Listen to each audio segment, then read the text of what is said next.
డిన్నర్‌లోకి ఏంటి కావాలని అడిగితే మా ఆయన పిల్లలిద్దరూ దోస కావాలన్నారు. దోస కాకంటే ఇంకేదైనా చెప్పండ్రా బాబు నేను చేసి పెడతానంటే, లేదండి మాకు దోసే కావాలని పేచీ పెట్టారు. ముగ్గురికి ముగ్గురు ఒకటేనే. దోస బ్యాటర్ లేదు, కనీసం ముందు రోజు పప్పు కూడా నానబెట్టలేదు.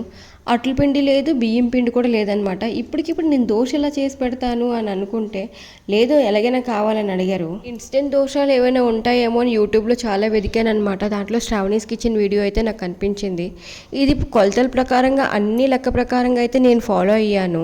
ఆ తర్వాత టమాటా పచ్చడి కూడా చేసుకున్నాను. మీ ఇంట్లో కూడా ఇంతేనా? ఇప్పటికిప్పుడు ఏదైతే మనం చేయలేమో అదే కావాలని పేచీ పెట్టిన వాళ్ళు ఉన్నారో లేదో కామెంట్ చేయండి.